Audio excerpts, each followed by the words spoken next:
கேப்டனோட இழப்பு வந்து மறக்க முடியும், யாருனாலையும் ஏற்றுக்கவே முடியலை. எல்லாருக்கும், எங்களுக்கு மட்டும் இல்லை, மக்கள், தமிழ்நாட்டு மக்கள் எல்லாருமே அதை நீங்கள் பார்த்துருப்பீங்க. அவ்வளோ தூரம் இது பண்ணியிருப்பாங்க. எனக்கு அவர் ரொம்ப ரொம்ப இன்ஸ்பயர் ஆனது, ரொம்ப இது பண்ணது வந்து, நான் சினிமாவுக்கு வந்த பிறகு ராவுத்தர் ஃபிலிம்ஸ்லாம் நான் போனதில்லை. ராவுத்தர் ஃபிலிம்ஸில் சாப்பாடு கொடுப்பாரு. அவர் வந்து எல்லாருக்கும் வந்து எப்போதும் சாப்பாடு கிடைக்கும், எப்போதும் சாப்பாடு இது பண்ணுவார் அப்படின்ற ஒரு விஷயம் இருக்கு. அதை வந்து நாங்கள் அவர்கிட்ட தான் கற்றுக்கிட்டோம், கேள்விப்பட்டு கற்றுக்கிட்டோம். ஸோ அவர் இப்படி பண்ணாருன்னும் போது, நான் என்னோட கம்பெனி ஆரம்பிக்கும் போது முதல் சொன்னது, இங்கே எல்லாருக்கும் ஒரே மாதிரி சாப்பாடு இருக்கணும், எப்படி கேப்டன் எல்லாருக்கும் கொடுத்தாரோ அது மாதிரி இருக்கணும் அப்படின்னு நான் அதை எங்கள் இதில் சொன்னேன். அதுபடி தான் நாங்களும் நம்ம எல்லாருக்கும் ஒரே மாதிரி சாப்பாடு எப்போ வந்தாலும் கிடைக்கும் அப்படின்ற ஒரு விஷயத்தையும் நாங்கள் சொல்லியிருந்தோம். ஸோ இதெல்லாம் அவர்கிட்ட இருந்து நாங்கள் கற்றுக்கிட்ட ஒரு விஷயம்.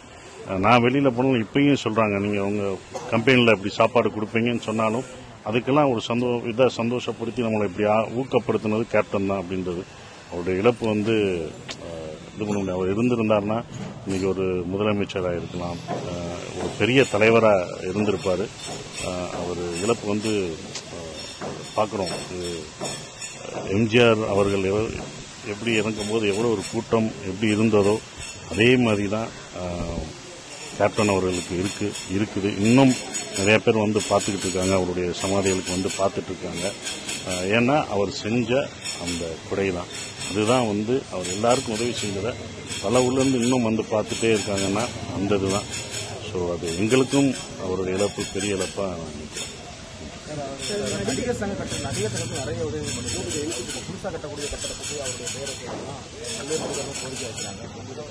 அவர் பேர் தான் வைக்கணும். ஏன்னா நடிகர் சங்கம் கடனில் இருக்கும்போது அவர் தான், அப்போ நாங்கள் இல்லை. ஆனால் அதுக்கு நாங்கள் கேள்விப்பட்ட ஒரு விஷயம் தான், எல்லாத்தையும் கூட்டிகிட்டு போய் நடிகர் சங்கத்து கட்டடத்துக்கு அது கடன் அடைச்சாரு அப்படின்ற ஒரு விஷயத்தை இது பண்ணியிருக்கோம்.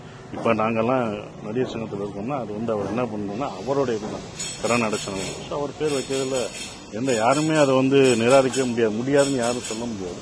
அது கண்டிப்பாக வச்சு தான் ஆகணும்னு நான் நினைக்கிறேன். ஸோ அதனால் அவங்க வைப்பாங்க, தலைவர்லாம் சேர்ந்து முடிவு எடுப்பாங்க. சில முன்னணி நடிகர்கள் இதுவரைக்கும் பார்த்து வருவாங்க, நீங்கள் வருவாங்க. அது யாரையும் நம்ம வந்து இதை வந்து சொல்ல முடியாது, வரணும் என்ன சூழல் இதெல்லாம் சொல்ல முடியாது. ஸோ அவங்க வருவாங்க, நீங்கள் வந்து